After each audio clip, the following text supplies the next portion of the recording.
A heavy silence crept in as Jake, the school's most feared bully, made his way toward an unsuspecting target. Students instinctively stepped aside, their voices lowering to whispers. Everyone knew what was about to happen. It was a routine at this point. Jake would pick someone, humiliate them, and leave with a smug grin, while the crowd either laughed nervously or looked away. No one ever stood up to him. No one dared. Jake's latest victim? A girl who had barely been at the school for a month. Maya, she was quiet, always sitting alone, her nose buried in books. Unlike others, she never seemed scared of him, but she also never engaged. That to Jake was an invitation. He thrived on fear and reaction. If Maya wasn't giving him one, he'd make sure she did. As he strolled toward her, a grin stretched across his face. This would be easy. With a dramatic sigh, he slid into the seat across from her and tapped her tray with his knuckle. "Well, well, look who we have here," he said loudly, making sure everyone nearby could hear. "New girl thinks she's too good to talk to anyone?" His voice dripped with mockery. The room held its breath. Maya didn't flinch. She didn't even look up, and that only made Jake more determined. Jake's grin faltered for just a second. Maya hadn't even acknowledged his presence. No nervous glance, no startled reaction, just the quiet turning of a page in her book. It was as if he were invisible, and that irritated him more than anything. He was used to people flinching, stammering, or at the very least, looking uncomfortable. But Maya, she was calm. Too calm. He reached forward and snapped the book shut in front of her, the loud thwop echoing through the cafeteria. A few gasps could be heard from the surrounding tables, students frozen in place as they watched the scene unfold.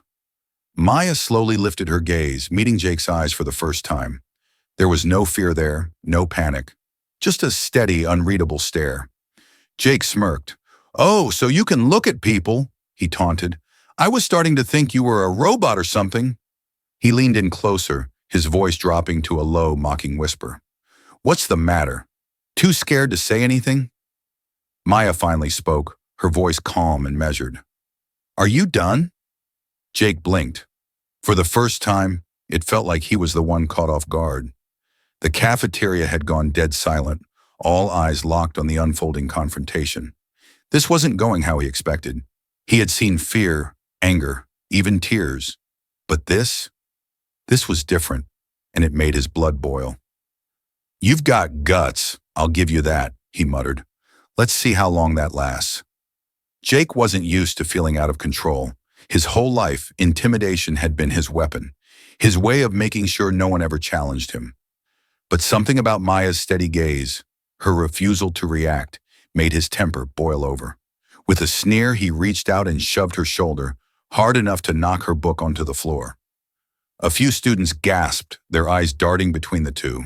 The cafeteria air felt thick with tension, like a storm was about to break. Maya didn't flinch. She calmly bent down, picked up her book, and dusted it off. Then she did something that made Jake's stomach twist. She smiled. Not a mocking smile, not a forced one. Just a small, knowing smile that said one thing. "You have no idea what you're doing." That made Jake furious, his fists clenched at his sides. "What's your deal?" he snapped. "Think you're better than me?" Maya's voice remained steady. I just don't waste my time on people who think hurting others makes them stronger." Laughter rippled through the crowd. Not at Maya, at Jake. That stung worse than any punch. His face twisted with rage, and before he could think, he lunged. His hand shot out toward Maya's arm, ready to yank her out of her seat. But in the next second, before anyone could even process what happened, Jake found himself flipped, his feet lifting off the ground. And then, boom, he hit the cafeteria floor. Hard. For a split second, there was only silence. Then, thud, Jake's back smacked against the cold cafeteria floor, the impact knocking the wind out of him. The entire room froze. Students stood with mouths open, their trays forgotten in their hands. Even the lunch staff peered over the counter in disbelief. Jake, the biggest bully in school, was lying flat on his back, eyes wide with shock. And Maya? She was still standing, perfectly composed, adjusting the strap of her backpack, like nothing had happened. Someone gasped. A few students murmured, but it was Jake who finally broke the silence, scrambling to sit up, his face twisted in confusion. What the? What just happened? He sputtered, rubbing his back. Maya didn't gloat. She didn't laugh. Instead, she extended a hand toward him. You shouldn't put your hands on people, she said simply. Her tone wasn't mocking, just matter of fact. Jake stared at her hand, his pride burning like fire. The last thing he wanted was her help. He slapped her hand away and scrambled to his feet, his face red with embarrassment. Did you just throw me? He demanded, his voice a mix of anger and disbelief. Maya sighed. I warned you. The crowd erupted into whispers. Someone in the back muttered, Did she just use judo or something? Another chimed in, That was insane. Jake's fist clenched. He had never felt this humiliated before, and he wasn't about to let it go. Jake's embarrassment quickly turned into rage. His face was flushed, his hands balled into fists at his sides. The whispers around him only made it worse. People were talking about him, laughing at him. He wasn't just the school's toughest kid, he had a reputation. And Maya had just shattered it in front of everyone. You think that was funny? Jake growled, stepping toward her. His voice was lower now, more dangerous. He was done playing. Maya didn't flinch. I don't think anything about this is funny, she replied evenly. Her hands were still relaxed at her sides, her body calm. Unlike Jake, she wasn't rattled. Jake, however, was seething. Without thinking, he lunged. It was a clumsy, reckless move, born from anger, not skill. He swung wildly, aiming straight for her shoulder. But in one swift motion, Maya sidestepped. She barely moved, just enough to let his punch miss by inches. Before Jake could react, she hooked his wrist, shifted her weight, and flipped him. Bam! Jake hit the floor again, harder this time. His breath left him in a sharp gasp. The cafeteria exploded. Some kids clapped, others shouted, a few even jumped onto their seats, unable to believe what they had just seen. Maya, unfazed, took a step back. I don't want to hurt you, she said calmly, but I will defend myself. Jake lay there stunned. He had never been put in his place like this before. And the worst part? He knew everyone had seen it. The cafeteria was frozen in time. The entire school had just witnessed something unbelievable. Jake, the untouchable, the so-called king of the school, laid flat on his back. And the one who did it? A girl he had never even considered a threat. For a moment, Jake didn't move. His breathing was heavy, his chest rising and falling with anger and disbelief. The weight of humiliation pressed down on him harder than the fall itself. Slowly, he pushed himself up, his hands trembling slightly. But when he looked up at Maya, expecting her to gloat, to smirk, to say something that would rub salt into his wound, he saw nothing but patience in her eyes. Maya extended a hand, not in mockery, not to make a scene, but as a simple gesture of respect. Get up, she said, her voice steady. This doesn't have to be anything more than what it is. Jake stared at her hand. Every fiber in his body screamed at him to shove it away, to retaliate, to prove to everyone that he was still the toughest kid in school. But something inside him hesitated. Then laughter erupted from the crowd, not from Maya, but from the students around them. Jake's stomach twisted.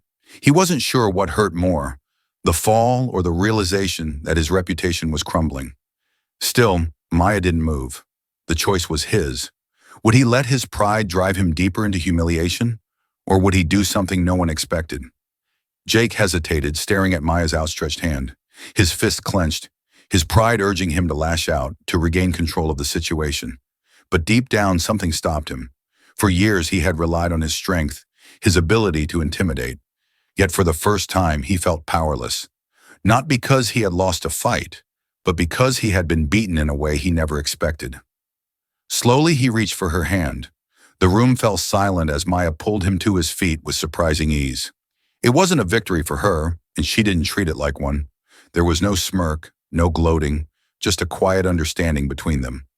Jake looked around, expecting to see laughter and mockery, but instead he saw something worse. Disappointment. His friends, the ones who had always egged him on, weren't cheering. They weren't backing him up. They were embarrassed. The power he once had over them was slipping. Maya took a step back and met his gaze. "You don't have to be this person," she said simply. "It's a choice." Jake swallowed hard. No one had ever spoken to him like that before. No one had ever treated him like he could be more than just the bully. For the first time in his life, Jake felt something unfamiliar. Shame. Not because he had lost, but because he realized that maybe, just maybe, he had been the weak one all along. The next day at school felt different. Jake walked through the halls, feeling the weight of the previous day's events still hanging over him. Whispers followed him, but they weren't the usual ones filled with admiration or fear. This time, they were curious, uncertain. Maya sat at her desk, flipping through a book as if nothing had happened. But when Jake hesitated near her seat, she looked up. For a moment, there was silence between them, an unspoken understanding. Then, to everyone's surprise, he mumbled, "I'm sorry." The class went still. The words felt foreign in his mouth, heavy yet freeing. He had never apologized before, never needed to. But as he stood there, waiting for Maya's reaction, he realized it wasn't about needing to. It was about wanting to. Maya studied him for a moment, then gave a small nod. "All right," she said simply. No gloating, no grand speech, just acceptance. Jake let out a breath he didn't realize he was holding. He turned to leave but stopped. You fight pretty good," he muttered awkwardly. A smile tugged at Maya's lips. "So do you," she replied. And just like that, the tension lifted. It wasn't an instant friendship, but it was something. A start. As Jake walked away, he realized that strength wasn't about how hard you hit. It was about knowing when to stand down. And for the first time, he felt stronger than ever.